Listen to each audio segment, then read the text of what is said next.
na dahil nga sa panahon ni Presidente Aquino, sa panahon ni Presidente Duterte, alam nila na ang China ay magre-react na magwa-water cannon sila kung magpapadala ng construction materials.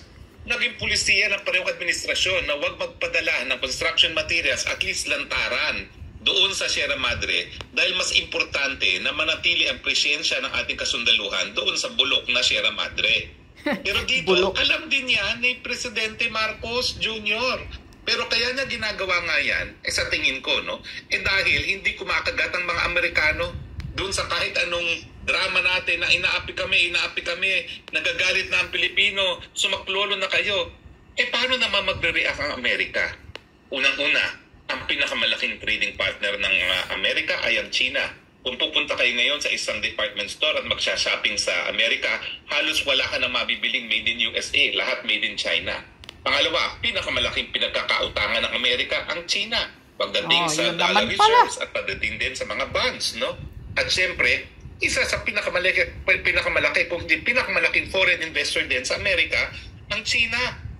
So alam nila na ang pang-nasyonal na interest nila ay itaguyod ang mas mabuting pagsasama sa bansang China, dahilan kung bakit nagkaroon nga ng summit sa San Francisco si President Xi at saka si President Biden. At ngayon, patuloy po ang people-to-people contact ng China at ng Amerika.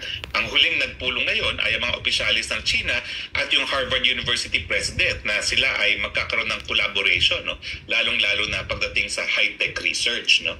So, kung ang bansang Amerika ay inaayos ang kanyang relasyon pagdating sa China, bakit ang Pilipinas, taliwas ang ginagawa? Parang tuloy lumalabas para tayong spoiled brat. Kung ang tawag natin sa China ay bully, ang Pilipino naman mukhang spoiled brat na tumatakbo kay Uncle Sam, na si Uncle Sam naman ibang inaatupag. Ang inaatupag ay pagsulong ng sarili niyang ekonomiya, at ito ay magaganap lamang kung mangyayari kung magkakaroon ng mas mabuting samahan sa panig ng Amerika at ng China. Bakit ba hindi natin imulat ang ating mga mata sa realidad? Money talks. At dahil sa mga Amerikano, there's more money to be made out of China. At ang patunay dyan ay ang Apple phones at ang Tesla ngayon, ang mga pinakamalaking factories sila ay nasa China.